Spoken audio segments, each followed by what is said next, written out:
नमस्कार दर्शक बंधु मो वास्तुविद भागीरथी बिंधाणी और मोर वास्तु संदेश चैनल को आपको स्वागत करुच्ची। जो दर्शक बंधु मैंने मोर ये वास्तु संदेश चैनल देखुं लाइक शेयर और सब्सक्राइब करूँ जहाँफल मोर उत्साह उद्दीपना बढ़ी रस आपण सम्मुखें यहपरी वास्तु और ज्योतिष संबंधी तथ्य किसी उपस्थापना करुँगी। आज आम जाना चंद्रग्रहण मसरे चंद्रग्रहण लगुच कौ समय ना रात्र 9:58 रु 1:26 अर्थात 7 तारीख भाद्र मास शुक्ल पक्ष पूर्णिमा तिथि रविवार दिन 7/9/2025 रु राति 12:08 माने 8/9/2025 रात्र 9:58 रु अर्थात 7 तारीख दिन रात्र 9:58 रु मध्यरात्रि 1:26 पर्यंत चंद्रग्रहण लगुची। बुझीगला तो द्वितीय जिनस है जो चंद्रग्रहण लगुच 9:58 रु तार पूर्वर 9 घंटा पूर्वर कौन हांडी छाड़ समय अर्थात समय केते ना 12:57 अर्थात दिन 12:57 मध्याह्न माने 12:57 समय कौन हांडी छाड़ अग्नि संजोग करेंगे ना चूल्हा जलेबे ना ता पूर्व जहाँ कि आप खाइबार अच्छी खाईदेवे जहाँ कि करदे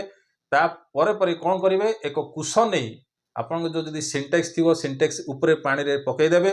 ताले सी जहाँ कि आप पानी खोलुंट सीधा डायरेक्ट पलि आसो आपणकर टेप को पलि आसो नचेत जहाँ कि नहीं ताले कौन करेंगे कुश कि तुलसी पत्र आपंकर जो पानी जो अच्छी जहाँ जहाँ खाद्य रोषे कर पकईबे बेसिकाली पिला माने हो कि वयस्क लोक मैंने संभाली पारे से खापा करपारती कि बेसिकाली प्रेगनेंसी लेडीज मानक परेशानी थाए से जगी सकी रहीबार अच्छी कहीं चंद्रग्रहणटा परेशानी दे थाए। तो आ पूर्णिमा तिथि पूर्णिमा केते जगह रोचे ना रात्र 11:40 पर्यंत पूर्णिमा रोचे आ सतविघा नक्षत्र जोटा कि राहुर नक्षत्र 9:42 पर्यंत रोचे रात्र 9:42 माने कोटा 7 तारीख दिन आ पूर्व भाद्रपद नक्षत्र रे गुरुर नक्षत्र रे कौन ना चंद्रग्रहण लगुच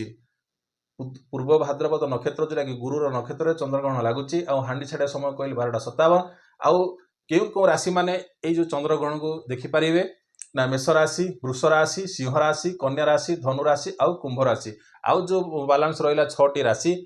से माने न देखा भल किंतु आज माने साइंस एते डेभलप कर सारे जे समस्त को देखापी सुजोग मिलूँ। तो आपण निर्भर करुच्ची आपण कौन करेंगे न कौन करेंगे आपण निर्भर करुच्ची। आउ जो रहा यही समयटा रहा जो 11:21 रु 12 माने 7 माने कौन 7 तारीख दिन रात्र 11:25 रु रात्र 12:07 अर्थात 12 माने 8 तारीख रात्र पर्यंत रोचे 1:26 पर्यंत तो 12:07 कि 12:21 यहाँ माने कौन ओडिशा समयटा 11:21 रु 12:07 किंतु इंडिया समयटा हूँ 12:21 इंडिया समयटा केते ना 12:21 समय पर्यंत आपण कौन चंद्रग्रहणटा फुल पीक रे थिबो। बुझीगला तो यही समय आपन कौन करेंगे साधन मान जो मैंने साधक अच्छा से तो मंत्र जप करेंगे कि निज सिद्धि करेंगे किंतु आपड़ जदि चाहते से किसी माने निजेस्व किसी करने ताहले आपण निजेस्व करेंगे जदि आप कौन गुरुंर दीक्षा नहीं कि गुरुंक ठार किसी मंत्र पाई गुरुंर बीज मंत्र आप जपन करेंगे जदि किसी जानी भी नहांती गायत्री मंत्र जदि आप जानते गायत्री मंत्र भी यही समयटा को कौन हे ज्ञान करूँ ना ये समय हूँ बहुत मैं इंपोर्टाट समयटा ये समयटा एथर कौन बहुत समय अच्छी आपण हाथ में तो आप चाहिए जेकोसी बीज मंत्र आप कौन साधन करें कहीं यहाँ हूँ सिद्ध समयटा तो यही समय आप करपारती आउ जदि किसी ना चंद्र को शांत करने कुंडली अनुसार जदि चंद्र कि राहु चंद्र उपर जदि राहुर दृष्टि थी कि राहु चंद्र मिसिक गोटे कुंडली गोटे जगह थी ताहले तो यहाँ हूँ चंद्रग्रहण तो से हिसाब से आपन कौन करार अच्छी जे चंद्रंकर बीज मंत्र चंद्र को शांत करार अच्छी तो चंद्रंकर बीज मंत्र प्लस राहु को शांत करने राहुंकर बीज मंत्र कहीं मंत्र जिते आप पठन करुँच कौन ताको सिद्ध कर से ग्रह को शांत करुँच तो प्रथम हूँ कौन ना ग्रह को शांत करने चंद्रंकर बीज मंत्र है ओम श्रांग श्रीं ओम श्रांग श्रीं श्रों सह चंद्रमसे नमः चंद्रमसे नमः ये बीज मंत्र आप कौन करेंगे गोटे 5 माला कि 7 माला जप करेंगे आ राहुंकर बीज मंत्र ओम रांग राहवे नमः ओम ग्रांग राहवे नमः ये बीज मंत्र जदि सहित आप जप करुँच ये 3 माला से 3 माला जब जप कर गुड़ाए हो समय गुड़ाए अच्छी पूर्व कौन करेंगे प्रथम गोटे आपंकर जो पूजा रूम तो करें କିନ୍ତୁ ଆପଣଙ୍କ ଯେଉଁ ବେଡରୁମ୍ ହଉ ଯାହା ବି ଯେଉଁଠି ବସିବା ଜାଗା ହଉ ଆପଣ ଯଦି ଆସନ ଗୋଟେ ପକେଇ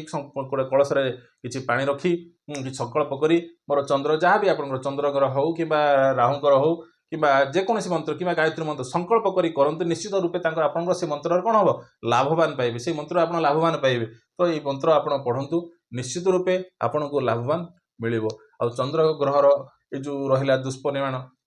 ତାହାର ଆପଣ ଯଦି ମନ୍ତ୍ର ଜପ କରିବେ ତାହେଲେ ମଧ୍ୟ ଶାନ୍ତ ହେବ।